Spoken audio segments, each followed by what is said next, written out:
ఒకానొకప్పుడు ఒక చోట చాలా లేజీగా ఉండే ఒక పాము ఉండేది. చిన్న చిన్ని ప్రాణుల్ని మోసం చేసి తినడమే దానికి పనైపోయింది.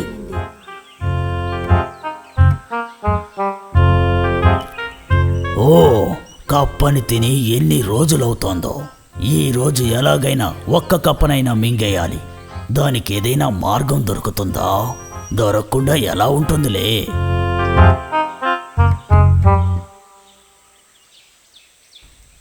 ఆ పక్కన ఒక చెరువులో బోలెడన్ని కప్పలు నివసిస్తూ ఉండేవి.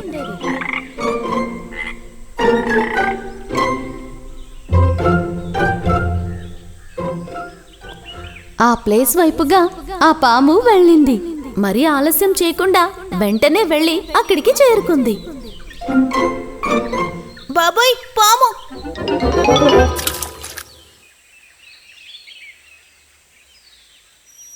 ఏయ్ మిత్రులారా, నన్ను చూడగానే ఎక్కడికి పారిపోతున్నారు? నన్ను చూసి భయపడొద్దు.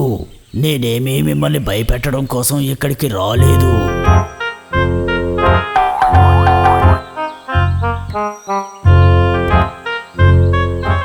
అదేంటంటే నేను ఈ మధ్య మాంసాహారం తినడం మానేశాను. ఏ జీవుల్ని నేను చంపడం లేదు. పూర్తిగా శాకాహారిలా మారిపోయాను. ఇలా చెప్పి మమ్మల్ని మోసం చేద్దామనుకోకు. ఇది నీ ఐడియా అని మాకు తెలుసు. నిజం చెప్పాలంటే నేను మీ అందరికీ సాయం చేయడం కోసమే ఇప్పుడు ఇక్కడికి వచ్చింది. అదెలా? కప్పలు పట్టుకునే కొంతమందిని నేను వచ్చే దారిలో చూశాను. వాళ్ళు ఎటువైపే వచ్చారు. వాళ్ళ మాటలు విని నాకు అర్థమైపోయింది. ఆ విషయాన్ని మీకు చెప్పడం కోసమే నేను ఇంత త్వరగా వచ్చింది. పాము చెప్పింది వినగానే కప్పలకి సందేహము అలాగే భయము రెండూ వచ్చాయి. వాళ్ళు కలిసికట్టుగా ఆలోచించడం మొదలుపెట్టారు. ఒకవేళ పాము చెప్పింది నిజమేమోనని నాకు అనిపిస్తోంది. కప్పలు పట్టే వాళ్ళు రావడానికి ముందే మనం ఇక్కడ నుంచి పారిపోదామా? అరే, మనం ఈ చోటు వదిలేసి ఇంకెక్కడికి వెళ్తాం చెప్పు. నన్ను గనక మీరు నమ్మారంటే నేను మిమ్మల్ని సురక్షితమైన ప్రాంతానికి తీసుకువెళతాను. పాము మాటలు విని కప్పలు కూడా తన వెంటే వెళ్ళసాగాయి.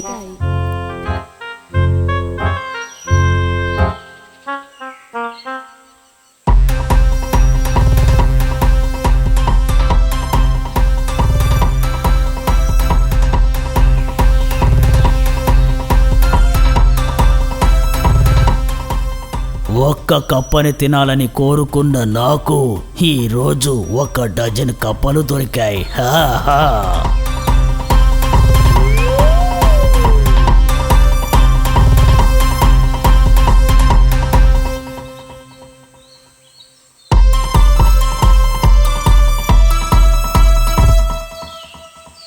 వీటిని సురక్షితమైన ప్రాంతానికి తీసుకెళ్తానని చెప్పాను కదా.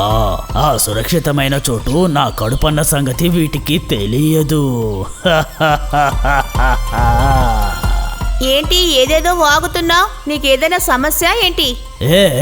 ఎటువంటి సమస్య లేదు. మీరందరూ నన్ను గట్టిగా పట్టుకోండి. నేను చాలా వేగంగా వెళ్ళబోతున్నాను.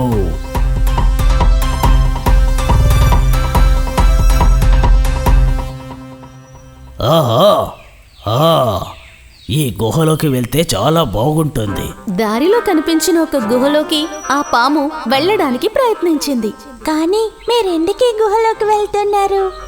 ఇంత దూరం వచ్చాం కదా, కాసేపు విశ్రాంతి తీసుకుని వెళ్దాం. అయ్యో అన్నా, దాని లోపలికి వెళ్ళకండి. ఊరికే భయపడకండి. మీరు కాసేపు విశ్రాంతి తీసుకోవచ్చు, నేను విశ్రాంతి తీసుకోవచ్చు.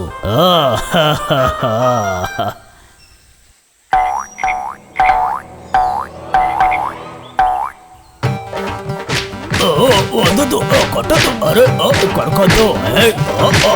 కొట్టుకో. కప్పల్ని తిందామని పామొచ్చిన ఆ గుహ ఒక గద్దెదని మోసాలు మారి అయిన పాముకి తెలియకుండా పోయింది. మిగతా వారిని అధపాతాళానికి తోసేయాలనుకున్న వారు వాళ్ళు కూడా ఆ గోతులోనే పడతారు. పాము విషయంలో అచ్చంగా అదే జరిగింది.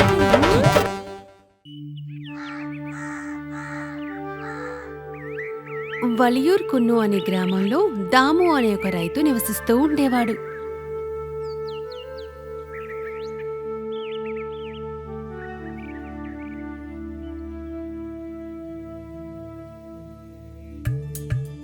ఆ ఊర్లో ఉన్న వాళ్ళందరికీ దాము అంటే చాలా ఇష్టం.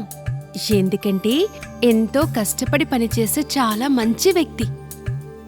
దాము ఆయన భార్య ఇంకా 2 చిన్న పిల్లలతో చిన్న ఇంట్లో నివసిస్తూ ఉండేవాడు.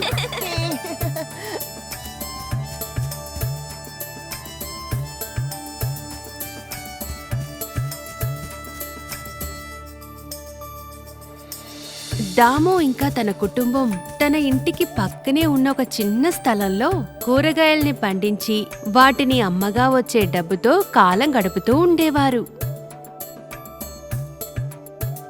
దాము ఇంకా తన కుటుంబం కూరగాయల్ని పండిస్తూ ఎంతో సంతోషంగా గడపడాన్ని చూస్తే చాలా సంతోషంగా ఉండేది. నాన్న, నేను బెండకాయని విరగొడుతున్నా. మీకోసం సొరకాయలు తీసుకొచ్చాను నాన్న.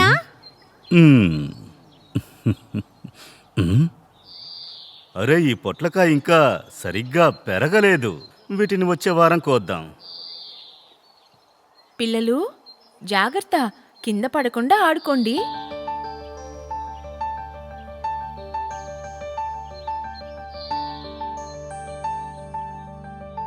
కాకరకాయలు, పొట్లకాయలు, బీరకాయలు, అరటికాయలు, గుమ్మడికాయలు, బెండకాయలు. టెంకాయ, మామిడికాయ, నిమ్మకాయలున్నాయి. రండి, తీసుకోండి.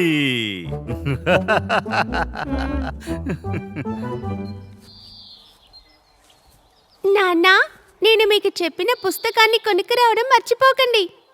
నాన్న, నాకు కలర్ పెన్సిల్ కావాలి. సరే, మర్చిపోకుండా అన్నిటినీ తీసుకొస్తాను, సరేనా? టాటా.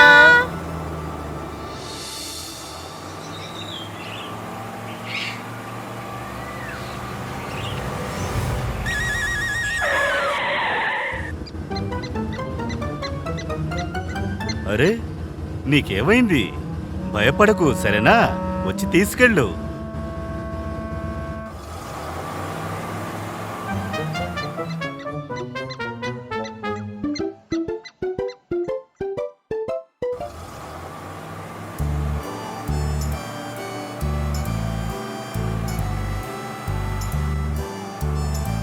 ఆలస్యం చెయ్యకుండా దాము కూరగాయల్ని తీసుకొని మార్కెట్కి వెళ్ళాడు.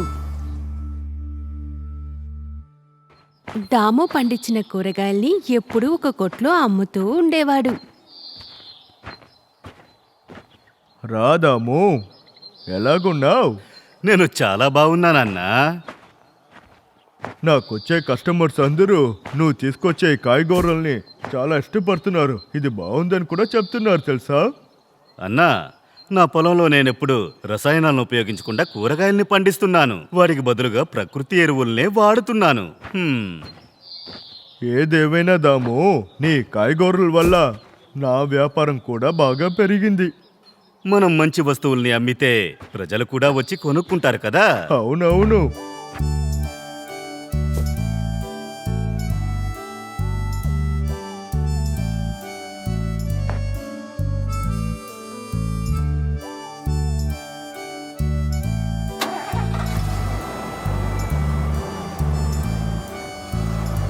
మార్కెట్కి వెళ్ళడానికి ఇంటికి ఇంకా గ్రామానికి మధ్య ఉన్న అడవి మార్గం చాలా ప్రమాదకరంగా ఉండేది. కానీ చాలా రోజులుగా ఈ దారి గుండా వెళ్లే వాళ్ళకి ఇంకా దాముకి కూడా ఈ దారి గురించి బాగా తెలుసు.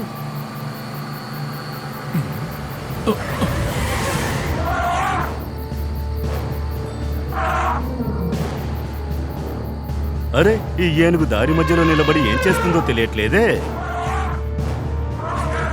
అయ్య బాబోయ్, అది నా బండి దగ్గరకే వస్తోంది.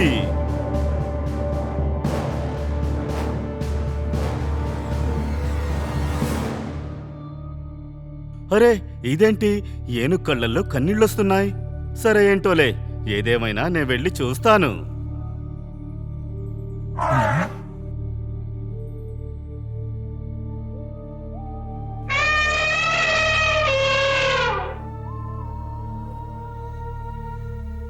ఇక్కడేదో తప్పు జరిగినట్టు నాకు అనిపిస్తోంది. అది తనకి సహాయం చేయడానికి నన్ను పిలుస్తున్నట్టు ఉంది. హా, ఏంటో తెలియట్లేదు. ఏం జరిగిందో వెళ్ళి చూద్దాం.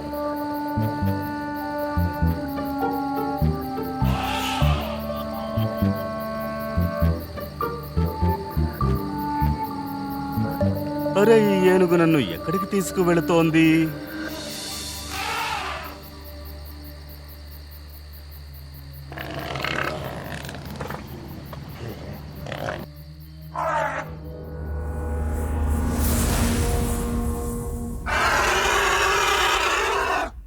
అయ్య బాబోయ్, ఇంత పెద్ద గోతిలో ఈ చిన్న ఏనుగు ఎలా పడింది? ఈ దారుణమైన పనిని ఎవరు చేసుంటారు? అది సరేలే, ఇప్పుడు నువ్వు నన్ను ఎందుకు పిలిచావో బాగానే అర్థమైంది. నీకు నేను తప్పకుండా సహాయం చేస్తాను. నువ్వెక్కడికి వెళ్లకుండా ఇక్కడే ఉండు, నేను వెళ్ళి వెంటనే వస్తాను.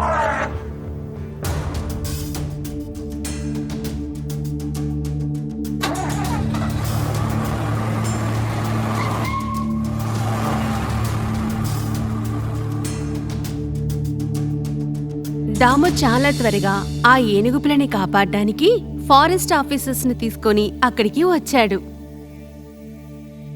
నువ్వేం దిగులు పడకు, మేం ఖచ్చితంగా నీ బిడ్డను కాపాడతాము.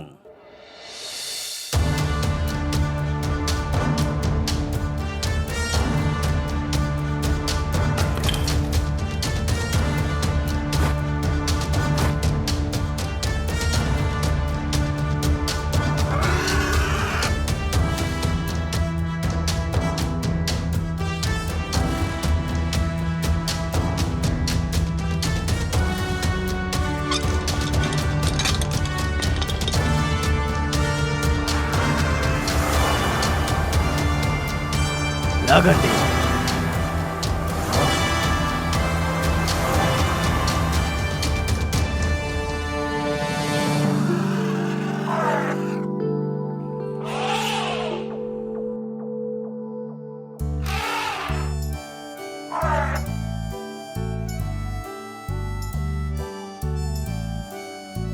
దాము, ఈ ప్రపంచానికి పనిని నచ్చినట్టు చేసే నీలాంటి ఒకడే కావాలి. మనం చేసే ఒక్కొక్క విషయం మిగతా వాళ్ళకి ఉపయోగంగా ఉండాలి.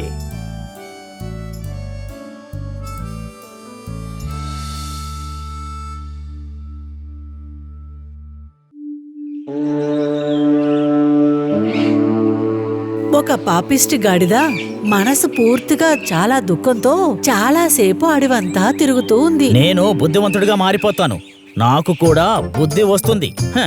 చూస్తూ ఉండండి. పాప గాడిద బాధతో నడుస్తూ వెళ్ళినప్పుడు అది చెట్టు కింద విశ్రాంతి తీసుకున్న ఒక జీబ్రాని అది చూసింది.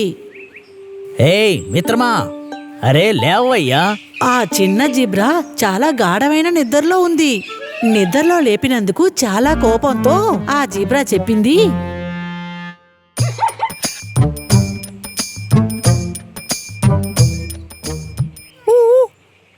ఏమైంది? ఏమైందని చెప్పు మిత్రుడా. ఇదిగో మిత్రమా, నేను ఇప్పుడు ఊర్లో నుంచి నడుచుకుంటూ వస్తున్నాను. ఓ అలాగా, నేను సంతోషంగా ఉన్నాను. కానీ విషయం అది కాదు మిత్రమా. ఓ అలాగైతే వేరేంటి? ఏంటి విషయం చెప్పది? అది ఏం లేదు మిత్రమా, చెప్పాలంటే నేను అతి తెలివైన వాణ్ణి, కానీ నాకింకా చాలా ఎక్కువ తెలివి కావాలి. అందుకోసం నువ్వు నాకేమైనా సాయం చేయగలవా? నేను నీకు ఎలా సాయం చేయాలి? నేను నీలాగా బుద్ధివంతుడా ఏంటి? తర్వాత నేను నీకెలా సాయం చేస్తాను? ఆ విషయం నాకు కూడా తెలుసు మిత్రమా. నాకు ఒకే ఒక్క విషయం చెప్పు, ఈ అడవిలో మంచి డాక్టర్ ఎవరున్నారు? ఓహో, విషయం ఇలాంటి విషయమా? నీకు ఈ అడవిలో చాలా బుద్ధివంతు డాక్టర్ ఒక్కరే ఉన్నారు. ఎవరు మిత్రమా తను? డాక్టర్ నక్క, చాలా ఫేమస్ అయిన డాక్టర్. బుద్ధిని ఎక్కువ చేయడానికి వాళ్ళ దగ్గర మందులన్నీ ఉన్నాయి. ఇది నిజంగానే నిజమా? అవును, నిజమే. ఇక్కడ చాలా జంతువులు బుద్ధిని తీసుకెళ్తారు, నీకు తెలుసా? అందుకోసమే నువ్వు వాళ్ళతోనే వెళ్ళు, అక్కడ వెళ్ళి చేరుకుంటావు. నీకు చాలా థ్యాంక్స్ మిత్రమా. వెళ్ళు వెళ్ళు, ఇక్కడి నుంచి మొదలెడుతుంది నీ చెడు సమయం. నన్ను నువ్వు ఇలా చేస్తే దానికి సమాధానమే ఇదే. డాక్టర్ నక్క దాని గృహం పక్కన ఉన్న చెట్టు కింద గాఢంగా ఆలోచిస్తూ కూర్చుంది. అప్పుడే డాక్టర్ సహాయం వల్ల కిట్టని ఎలుగుబంటి అక్కడికొచ్చాడు. మాస్టర్, మీకు ఏమైంది మాస్టర్? నేనేం చెప్పాలి, గుహ పని సగం అయిపోయింది. ఇప్పుడు నాకు నది దగ్గర ఉండే ఆ రాయి నాకు అవసరం. నాకు పని చేయడానికి కూలి మనుషులు దొరకలేదు, అందుకోసం నేను దిగులు పడుతున్నాను. ఏమైంది మాస్టర్? కూలి పని చేసే వాళ్ళకి డబ్బులు ఇవ్వాలా? ఏంటి ఇలా చెప్తున్నావు? నమస్కారం డాక్టర్ గారు. నమస్కారం. అవును, నువ్వు పక్క అడవిలో ఉన్న చిన్నన్ గాడిద కొడుకువా నువ్వు? ఏంటయ్యా? లేదు లేదు, నేను పక్క ఊరు నుండి ఇక్కడికి వచ్చాను. నువ్వు ఎందుకోసం ఇక్కడికి వచ్చావు? డాక్టర్ గారిని కలవడం కోసం. డబ్బు లేదంటే నేను ఎవరిని చూడను. అయినా నువ్వు పల్లెటూరు నుంచి వచ్చావు కాబట్టి కోసం నువ్వు నన్ను చూడొచ్చు. చూసావా, నీకు నా మీద కొంచెమైనా నమ్మకం లేదు కదా? నన్ను ఇష్టపడే వాళ్ళు ఎంతమంది ఉన్నారు తెలుసా? ఇప్పుడు నువ్వే కొంచెం చూడు. డాక్టర్, నా బుద్ధిని నేను రెట్టింపు చేసుకోవాలి, అందుకే ఇక్కడికి వచ్చాను. నీకు తెలివితేటలు ఎక్కువ చేయాలా? అవును డాక్టర్ గారు, నేను నా తెలివితేటల్ని ఉపయోగించి గొప్ప పేరు సంపాదించుకోవాలి, మిగతా వాళ్ళందరూ లాగే. అది సరే గాని నీకెన్ని కిలోల తెలివి కావాలి? అది ఎంతైనా పర్వాలేదు, కానీ తక్కువగా ఉండకూడదు.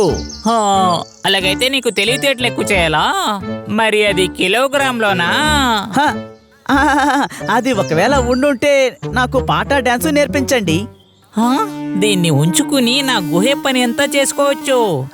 చెప్పండి. అలాగైతే నువ్వు కొన్ని రోజులు ఇక్కడే ఉండాల్సి ఉండదు. అలాగే ఉంటే పోలా నా బుద్ధి పెరుగుతుందా? ఖచ్చితంగా చాలా రోజులు అవుతుంది. ఇక్కడ నుంచి నారే ఎలుకోబండి, తను చాలా తెలివితేటలు. ఇలాంటి తెలివితేటలు నీకు చాలు కదా? నాకు ఇది చాలు. నేనేం చెప్తానో ఆ పని నువ్వు కరెక్ట్ గా చెయ్యి. అది వైద్యంలో ఒక భాగంగా ఉంటది. ఈ విధంగా తెలివితేటల్ని ఎక్కువ చేయడానికి వచ్చిన గాడిద డాక్టర్ నక్క ఇచ్చే పనిని చాలా మనస్ఫూర్తితో చేస్తూ ఉండేది.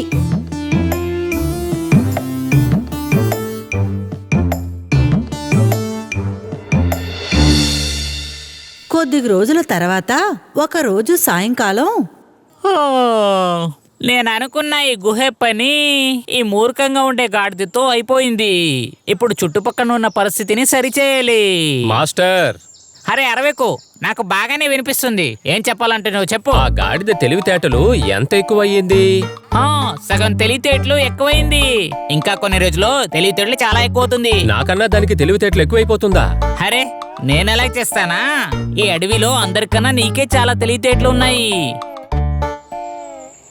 నువ్వు ఒక పని చెయ్యి, వెంటనే వెళ్ళి ఆ తేనెని తీసి తర్వాత గాడిదని తీసుకెళ్లి కర్ర తీసుకురా.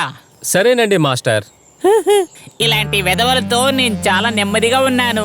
ఇలాంటి మంచి జీవితాన్ని నేను బ్రతకొచ్చు.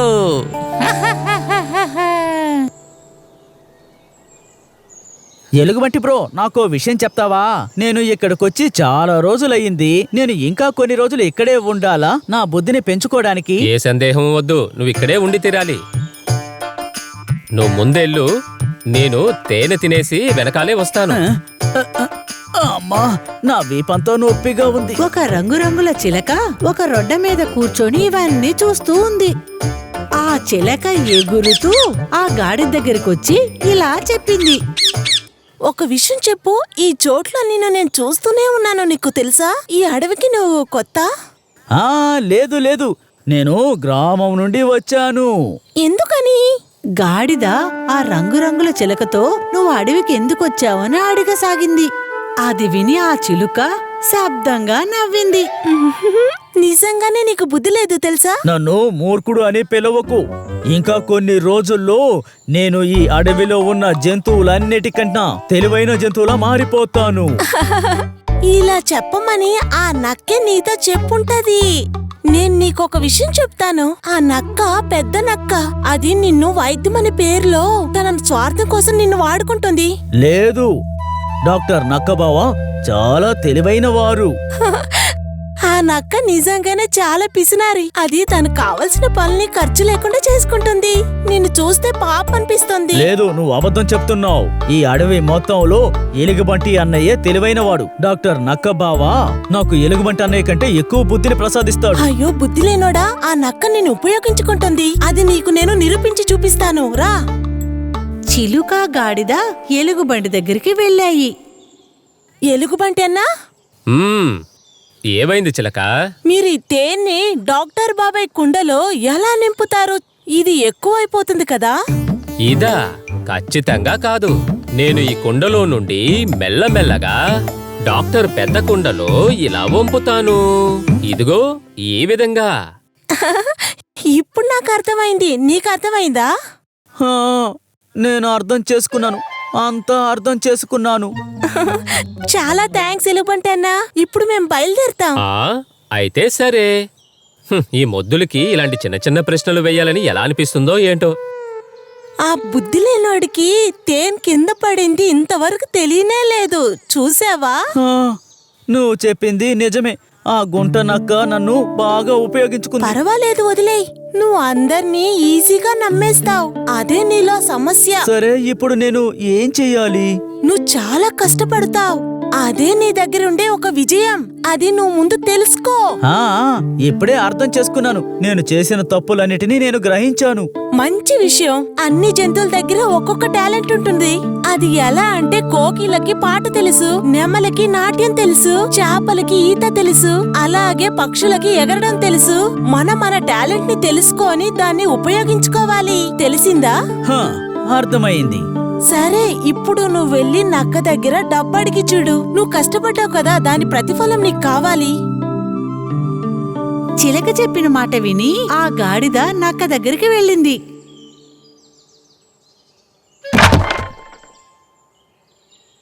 మాస్టర్, నేను కుండలో తేనె నింపాను. అది నిజమే. మళ్ళీ నువ్వు అలాంటి పని అంతా చేస్తావా నువ్వు? డాక్టర్ ఏమైంది? నేను తెలివైన వాడిగా మారిపోయాను. తెలివితేట్లా? అది నువ్వా? అవును. అరే లేదు, నీ తెలివితేటలు ఎక్కువ చేయాలంటే నీ ఇంకా కొన్ని రోజులు ఉండాలి.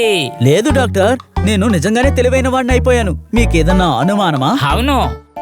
సరే, నేను ఇన్ని రోజులు మీకోసం పని చేశాను కదా, దానికి తగిన జీతాన్ని ఇస్తారా? అరే, ఈడేం చెప్తున్నాడు? పనియా? ఎలాంటి పని? అవును, పని చేశాను కదా. ఇప్పుడు నా డబ్బులు నాకు ఇవ్వకపోతే సింహం రాజాకి కంప్లైంట్ చేస్తాను. అరే లేదు, అలాంటి విషయం చేయకో. నేను నీకు నీ కూలిని నేను ఇచ్చేస్తాను. ఈ విధంగా పీసుగొట్టైన నక్క దగ్గర నుంచి కూలి తీసుకొని వెళ్ళిపోయింది. అది ఒక పెద్ద వల్లో పడిపోయిందని అదే తెలుసుకుంది. గాడిద దాని జ్ఞానాన్ని తీసుకొని దాని ఊరికి వెళ్ళిపోయింది. దాని జీవితమే దానికి నేర్పించింది. ఒక అడవిలో సామర్థ్యం కలిగిన చాలా సోంబేరి అయిన ఒక సింహం, జిత్తుల మారి మంత్రి, ఒక నక్క ఉండేది. అలా ఒకరోజు, ఏమయ్యా మంత్రి? చెప్పండి రాజుగారు. ఏమయ్యా, కొద్ది రోజులుగా నా విషయంలో నువ్వు అసలు బాధ్యతే తీసుకోవడం లేదు. ఏమిటి ప్రభు అలా అంటున్నారు? ఏమయ్యా, నా ఆరోగ్యాన్ని గమనిస్తున్నావా? ఇంతకు ముందులా ఆ హుషారే ఉండడం లేదు. వేటకెళ్ళడానికి శక్తే లేకుండా పోతుంది. తినకుండా బ్రతికుండలేము కదా. అది కరెక్టే రాజా, మీరు మరీ నీరసంగా ఉన్నారు. అవును, తర్వాత నువ్వే బాగా తెలివైన వాడివి కదా. ఈ సమస్యకి ఒక సమాధానం చెప్పు. నాకు కొంత సమయం ఇవ్వండి రాజా. నేను బాగా ఆలోచించి ఒక మంచి పరిష్కారం చెప్తాను. నువ్వు ఎన్ని రోజులు కావాలన్నా ఆలోచించు, కానీ నా సమస్యకి ఒక సమాధానం కావాలి అంతే.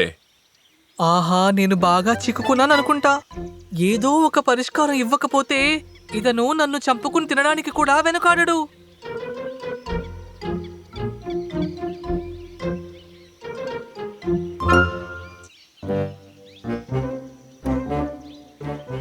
ఇదంతా జరుగుతుందంటావా?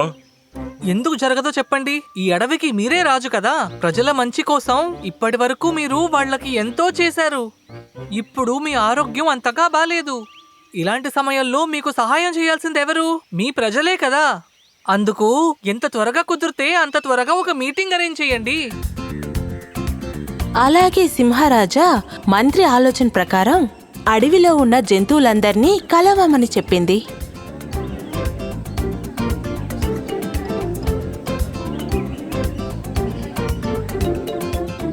విషయం ఏంటి రాజా? మమ్మల్ని అందరినీ ఎందుకు కలవాలన్నారు?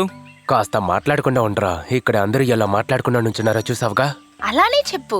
విషయాన్ని తెలుసుకోదానికి ఎందుకు ఇలా అవసరపడుతున్నావు? అరే, అందరూ కాస్త నిదానంగా ఉండండి. మీరందరూ బాగున్నారనే నేను అనుకుంటున్నా. మీ మంచి కోసం మీకు కావాల్సినవన్నీ కూడా నేను చేసి పెట్టాను. ఏంటి, నిజమే కదా? అందులో ఏం సందేహం లేదు ప్రభు. మీ పరిపాలనలో మేమందరం చాలా నెమ్మదిగా సంతోషంగా ఉన్నాం. కానీ ఇకపైన అవన్నీ చేయగలనో చేయలేనో తెలియట్లేదు. వేరే ఏమీ లేదు. నా ఆరోగ్యం బాగా చెడిపోయింది. ఈ పరిస్థితుల్లో నన్ను కాపాడాల్సింది మీరే కదా. ప్రభు, అందులో ఏంటి సందేహం? అవును అవును ప్రభు, నిజమే. సరిగ్గా చెప్పారు. అమ్మయ్యా, నా మనసుకి ఇప్పుడు ప్రశాంతంగా ఉంది. ఇకపైన మంత్రి చెప్పేది మీరు జాగ్రత్తగా వినండి, అర్థమైందా? రేపటి నుంచి నాకైనా కాదు రాజుగారికి కావాల్సిన భోజనం మీ ఒక్కొక్కళ్ళు తీసుకొచ్చి ఇక్కడికి ఇవ్వాలి. భోజనం బాగా రుచిగా ఇంకా రాజుగారి కడుపు నిండే అంతా ఉండాలి. నేను చెప్పింది అర్థమైంది కదా? దీన్ని ఎవరైతే అనుసరించారో వాళ్ళని రాజుగారు చంపుకుని తినేస్తారు. నేను చెప్పింది అర్థమైందా? మీరందరూ మంత్రి చెప్పింది విన్నారు కదా?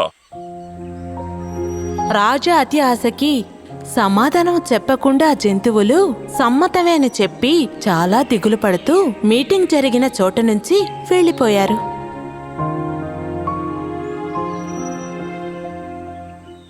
బ్రహ్మాండం బ్రహ్మాండం బ్రహ్మాండం.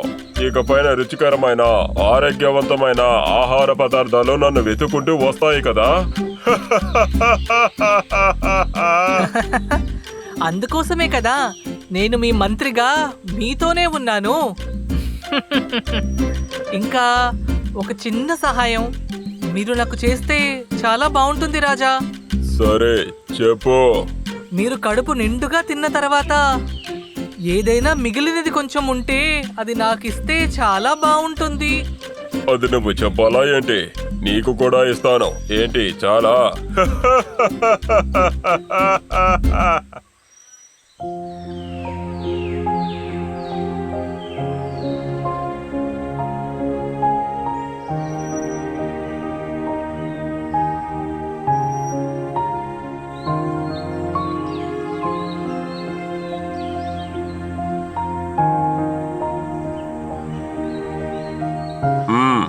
ఒకటి పెట్టు. నమస్కారం రాజా. ఒక పని చేయి, నేను ఇది తిని ముగించేంత వరకు నువ్వు ఇక్కడే నిలబడు. దాని రుచి ఎలా ఉందో నేను చూస్తాను. తర్వాత ఇందులో ఏమైనా తగ్గింది అంటే నేను చెప్పిందంతా గుర్తుంది కదా? గుర్తుంది రాజా.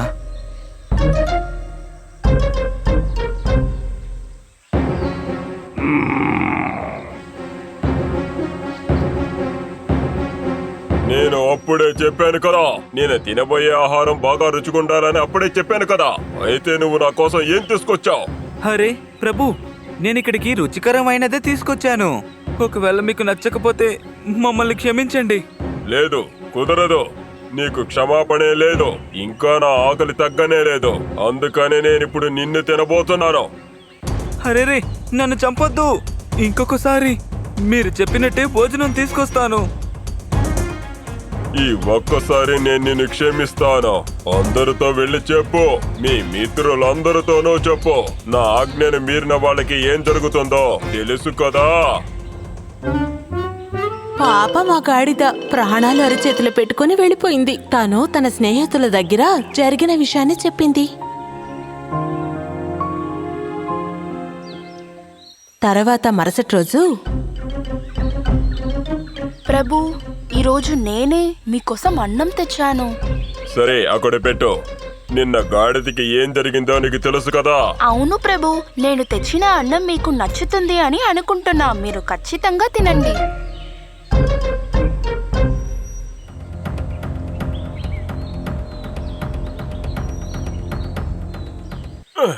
అరే ఛా, అసలు నువ్వేం తీసుకొచ్చావు? మీ అందరికీ ఒకసారి చెప్తే అర్థం కదా. ఇంత తక్కువ ఆహారం తీసుకుని వచ్చి నా ముందు నిలబడడానికి నీకెంత ధైర్యం? ప్రభు, నన్ను క్షమించండి. తెలియకుండా చేసేసా. దయచేసి నన్ను ఏం చెయ్యకండి. మాట్లాడుకో. నిన్ను నేను వదిలిపెట్టను.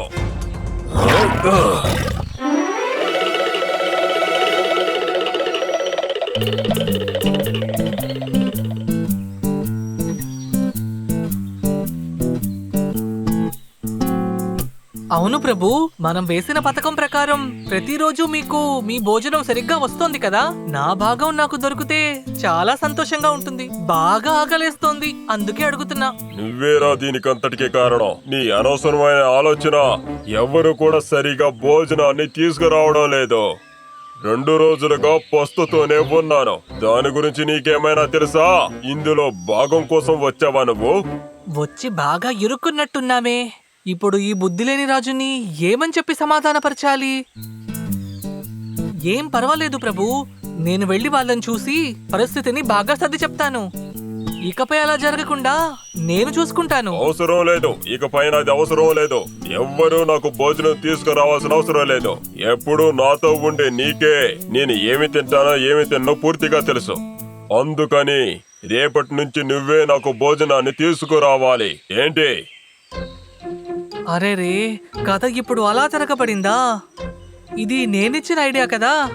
అది మాత్రం కాకుంటే ఏంట్రా ఆలోచిస్తున్నావు? చాచా, ఏం లేదు ప్రభు. నేను ఏం ఆలోచించానంటే, నేను స్వయంగా తయారు చేసిన భోజనం మీకు ఇవ్వచ్చు అనుకుంటేనే నాకు చాలా సంతోషంగా ఉంది, చాలా గర్వంగా ఉంది. మంత్రి గారంటే నీలాగే ఉండాలి. నిన్ను అసలు ఏం చేస్తానో చూడు. నేనెవరో నీకు చూపిస్తాను. మరుసటి రోజు చెప్పినట్టే రాజ భోజనాన్ని తీసుకొని నక్క సింహ గుహానికి వచ్చింది. ప్రభు, నేను మీకు చాలా ఇష్టమైన భోజనాన్ని నా చేతులతోనే తెచ్చాను చూడండి. చల్లారే లోపల తినేసేయండి. అరే మంత్రి గారు, ఏం వాసన వస్తోంది? వాసనే ఇంత బాగుంటే దాని రుచి ఇంకెంత బాగుంటుందో. ఖచ్చితంగా మహారాజా, సమయం వృధా చేయకుండా త్వరగా మొత్తం తినేయండి. ఇంత మంచి ఆహారం తీసుకొచ్చిన నువ్వు నాతో కలిసే తిందు రా. అది అది అది ఏంటంటే, నేను తర్వాత తింటానులే, ముందు మీరు తినండి. లేదు లేదు, అదే నా ఆశ కూడా. వద్దని చెప్పకూడదు మంత్రి. నాకు ఇప్పుడు అసలు ఆకలి వేయడం లేదు. నాకే ఎదురు మాట్లాడతావా? మర్యాదగా వచ్చి తిను. నువ్వు తిన్న తర్వాతే నేను దాన్ని తింటాను. రాజా, మీరు నన్ను క్షమించాలి. అదేంటంటే, మీకు రోజు భోజనం తీసుకురావాలని చెప్పినందువల్ల నేను దీంట్లో విష పదార్థాలని ఇంకా ముళ్ళని కలిపి తీసుకొచ్చాను. ఏరే ద్రోహి! అయ్యో అయ్యో, నన్నేం చెయ్యొద్దు రాజా, వద్దు. నిన్ను నమ్మి ఈ అడవిలో ఉన్న మృగాలన్నిటికీ చిరాకు పుట్టించాను. చివరికి నువ్వే నన్ను మోసం చేస్తున్నావు కదా, అంతే కదా? ఇప్పుడు నిన్నేం చేస్తానో చూడు. అయ్యో! తర్వాత ఆ రోజు నుంచి అన్ని జంతువులు ఎవరికి భయపడకుండా సంతోషంగా జీవించేవారు.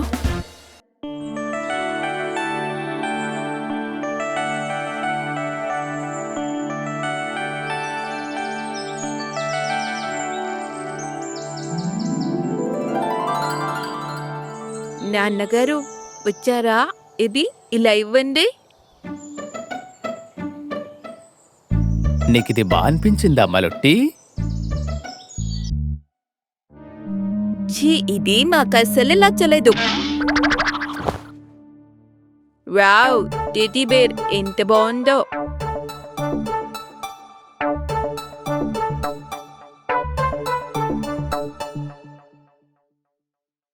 నువ్వు ఇక్కడ కూర్చో. అరే, వీళ్ళు నన్ను ఇలా కూర్చోబెట్టేశారు. నేను కూడా వెళ్ళి ఆడుకోవాలి. ఆ నక్క బొమ్మ ఏమీ చెయ్యలేక విచారంగా అల్మారాలో కూర్చుంది. నువ్వు నాకు ప్రియమైన టెడ్డీ బేర్వి. నీకు బొట్టు పెడితే ఎలా ఉంటుందో. అల్మారాలో కూర్చొని ఆ నక్క బొమ్మ అన్నీ చూస్తోంది. ఏంటి, నేను దీనికి నచ్చలేదా?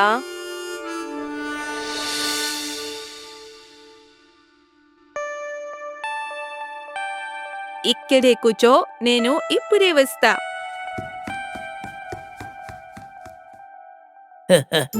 అరే ఇదెవరు? అరే మన ప్రియమైన తోడేలు. నువ్వు నన్ను ఇలా ఎందుకు చూస్తున్నావు ప్రియమైన తోడేలు? బాధపడుతున్నావా? విచారంగా ఉన్నా. బాగా జరిగింది. నిన్నెవడు ఇష్టపడడు. మొదట్లో అందరికీ ఇలాగే ఉంటుంది తమ్ముడు.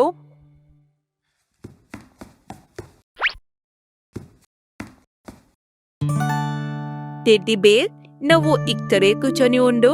నేను ఇప్పుడే వస్తా. వచ్చేటప్పుడు నీకు చాలా చాక్లెట్స్ తీసుకుని వస్తా. ఈ పిల్లకి నేను కనపడనా? అసలు నువ్వేమనుకుంటున్నావు? నువ్వేమన్నా ఫిలిం స్టార్ అనుకుంటున్నావా? నాతో తమాషా చేయకో. అవును, చేస్తున్నాను. నాకు చాలా బాధగా ఉంది. నువ్వు నన్ను అపహాస్యం చేస్తున్నావా? నేనా? అసలు కాదు. ఏయ్, నిన్నిక్కడి నుంచి బయటకు తీస్తారని నువ్వు అనుకుంటున్నావా? నీ అదృష్టంలో ఇక్కడే కూర్చొని దుమ్ము పట్టిపోవాలని రాసుంది. టెడ్డీ బేర్ అన్నయ్య, నేను విచారంగా ఉన్నాను కానీ నీదాశపడను. పాపం. నిజానికి నేను ఇక్కడ కూర్చొని నీతో మాట్లాడుతున్నాను కదా, దానికి నువ్వు సంతోషపడాలి. నేను నీలా రోజంతా ఇక్కడే కూర్చొని ఉండలేను, తెలుసా నీకు? టెడ్డీ బేర్ అన్నయ్య, మనము బొమ్మలం. ఒకరినొకరిని ఈగతాళి చేసుకున్నా ఒకరినొకరిని వదులుకోకూడదు. నువ్వు నాకు నేర్పించకు. కాస్త దూరంగా కూర్చో. నాకు దుమ్ము పడదు, దగ్గొస్తుంది నాకు. మరుసటి రోజు ఉదయం మాలతి తన స్నేహితులతో కలిసి ఆ బొమ్మల దగ్గరికి వస్తుంది. అరే వా, ఒకసారి చూడు, పొద్దున్నే వీళ్ళ ఫ్రెండ్స్ నాతో ఆడుకోవడానికి వచ్చారు. ఒకరోజు వీళ్ళు నాతో కూడా ఆడతారు. అది జరగాలంటే ప్రపంచం నాశనం అయిపోవాలి. ఈ బొమ్మ భలే ఉంది. అరే, వాళ్ళు నీ వైపు కనీసం చూడటం లేదు కూడా. ఎందుకు చూస్తారులే, నీ పైన ఇంత దుమ్ముంది కదా. టెడ్డీ బేర్ అన్నయ్య, మంచి రోజులు చెడు రోజులు అందరికీ వస్తాయి. నాతో తమాషా చెయ్య. ముందుగా నన్ను అన్న అని పిలవటం మానేసెయ్యు. నేను నీకు అన్నని కాదు. ఈ తోడేలు రంగు ఎంత బాగుంది. ఈ తోడేలు చాలా అందంగా కూడా ఉంది.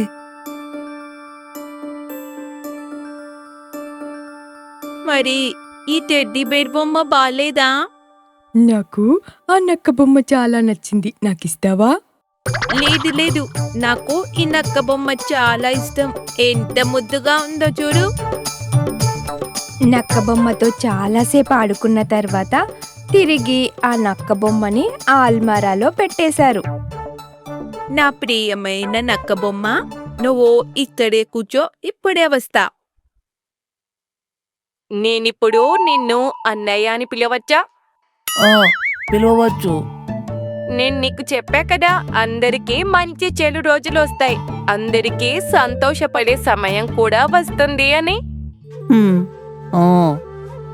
నా ప్రియమైన అన్నయ్య, ఈ రోజు నేను వాళ్ళకి నచ్చాను. రేపటి రోజు నువ్వు, మరుసటి రోజు కొత్త బొమ్మల వంతు కూడా కావచ్చు. ఇలా విచారంగా ఉండకుండా ఏదో ఒకటి మాట్లాడండి. మనమిద్దరం కలిసి సంతోషంగా ఉందాం, సరేనా? సరే, నిజం చెప్పావు. ఆ రోజు నుంచి నక్క బొమ్మ ఇంకా టెడ్డీ బేర్ ఆ అల్మారాలో వాళ్ళ జీవితాన్ని సంతోషంగా గడుపుతున్నారు.